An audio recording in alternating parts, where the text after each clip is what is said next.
आज इंटरनेट पर रवि किशन की चाल भी कंटेंट है, उनकी इंग्लिश भी कंटेंट है, जल्दी लेट उनका डांस भी कंटेंट है और जिंदगी पर दिया गया उनका ज्ञान भी कंटेंट है।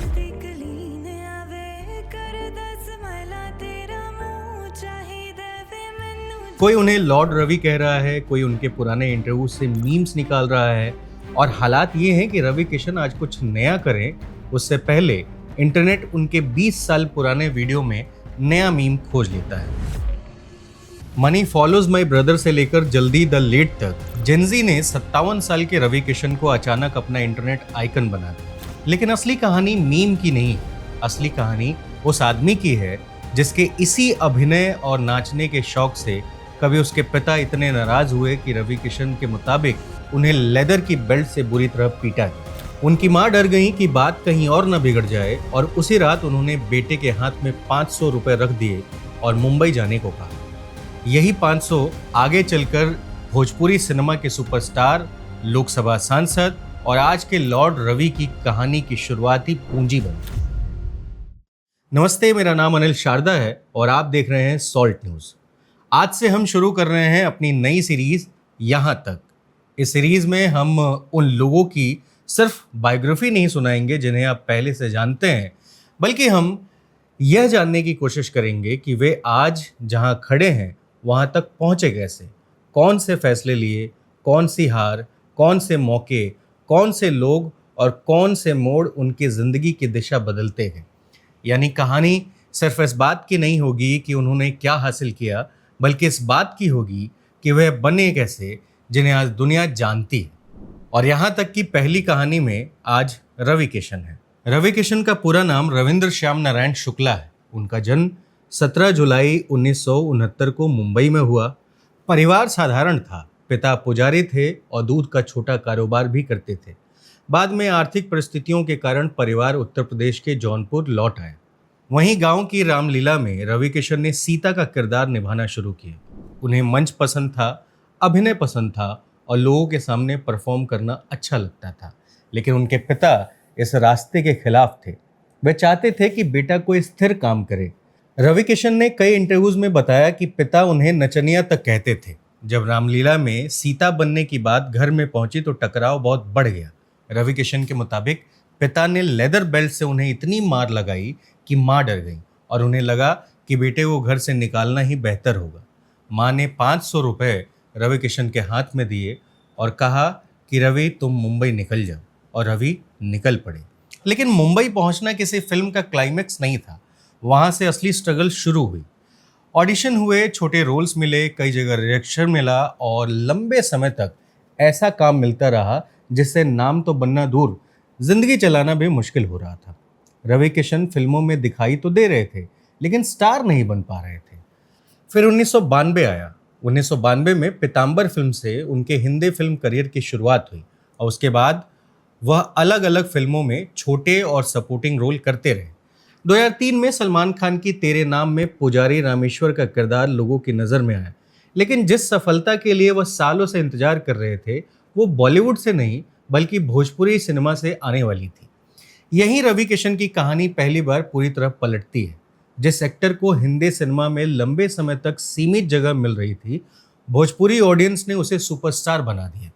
सैया हमार और पंडित जी बताई ना बियाह कब हुई जैसे फिल्मों के बाद रवि किशन का नाम तेजी से फैलने लगा।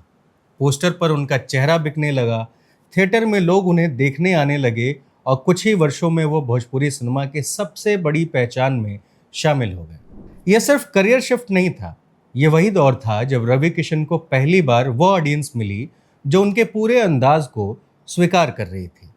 उनकी भाषा, body language, energy, dialogue delivery और ड्रामेटिक पर्सनैलिटी अब लिमिटेशन नहीं बल्कि उनकी ताकत बन चुकी थी।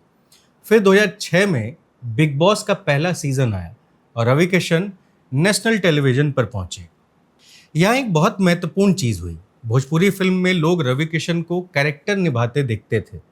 बिग बॉस में लोगों ने रवि किशन को रवि किशन बनकर देखा। उनका बोलने का अंदाज, उनकी अचानक बदलते एक्सप्रेशंस, उनका एक्सेंट, उनकी एनर्जी और हर बात को पूरी इंटेंसिटी से कहने की आदत पहली बार बड़ी नेशनल ऑडियंस के सामने खुलकर आई। और यहीं आज के मीम वाले रवि किशन को समझने की चाबी छिपी है। आज जिस पर्सनैलिटी से सोशल मीडिया क्लिप्स निकल रहे हैं, उसकी झलक ऑडियंस ने टेलीविजन पर लगभग 20 साल पहले ही देख ली थी।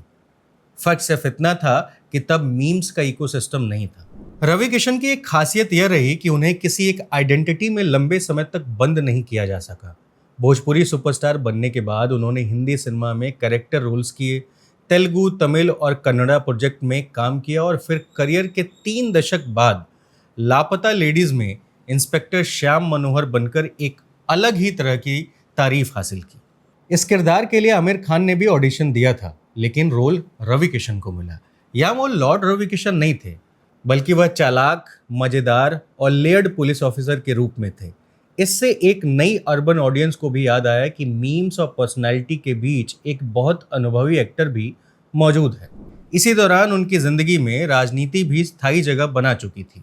2014 में रवि किशन ने कांग्रेस के टिकट पर जौनपुर से लोकसभा चुनाव लड़ा, लेकिन हार गए। बाद में वह बीजेपी में शामिल हुए। 2019 में गोरखपुर से चुनाव जीतकर लोकसभा पहुंचे और 2024 में उसी सीट से दोबारा सांसद चुने गए। यानी जौनपुर की रामलीला में सीता बनने वाला लड़का अब देश की संसद तक पहुंच चुका था। लेकिन दिलचस्प बात यह है कि राजनीति में आने के बाद भी रवि किशन ने अपनी पब्लिक पर्सनैलिटी को बहुत ज़्यादा बदलने की कोशिश नहीं की। संसद हो, इंटरव्यू हो, स्टेज हो या फिल्म प्रमोशन, उनका वही अंदाज बना रहा। कई बार यही अंदाज हेडलाइन बनता है, कई बार कंट्रोवर्सी, और अब यही अंदाज मीम बन रहा है। फिर 2026 में इंटरनेट ने रवि किशन को जैसे दोबारा खोज लिया।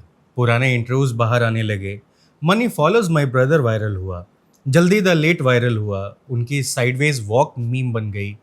पुराने फिल्म सीन, उनके इंग्लिश फ्रेजेस, एक्सप्रेशंस और फिलोसफिकल बातें छोटे छोटे क्लिप्स में घूमने लगी। एक मीम से दूसरा मीम निकला और कुछ ही समय में रवि किशन एक्टर या पॉलिटिशियन से ज़्यादा इंटरनेट सेंसेशन और इंटरनेट कैरेक्टर बन गए। खास बात यह थी कि यह ट्रेंड केवल उनकी नई फिल्मों पर नहीं चल रहा था। इंटरनेट उनकी पूरी पब्लिक लाइफ की आर्काइव खंगाल रहा था और हर दौर से नया मटेरियल निकाल रहा था।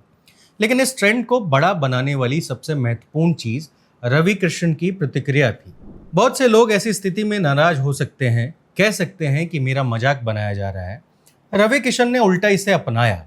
जिस वॉक की लोग नकल कर रहे थे, उसे खुद दोहराया। जिस मीम पर लोग हंस रहे थे, उन पर खुद हंसने लगे।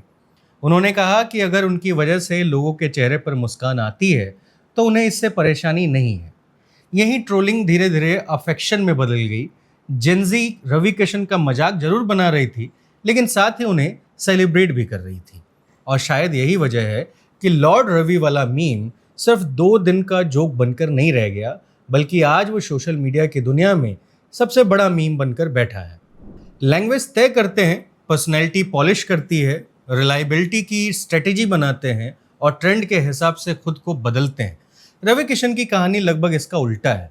उन्होंने खुद को इंटरनेट के लिए नहीं बदला, वही रहे जो वर्षों से थे। कभी वही अंदाज लोगों को ज़्यादा लगा, कभी वही भोजपुरी सिनेमा की ताकत बना, कभी बिग बॉस की इंटरटेनमेंट वैल्यू, और अब वही जेनजी का मीम मटेरियल है। रवि का रिएक्शन सटल हो या ना हो, पहचानने लायक है। उनका अंदाज कॉपी किया जा सकता है, लेकिन आसानी से बनाया नहीं जा सकता। और शायद इसलिए रवि किशन की कहानी सिर्फ गरीबी से सफलता तक पहुंचने की कहानी नहीं है, ये रेलेवेंस की कहानी है।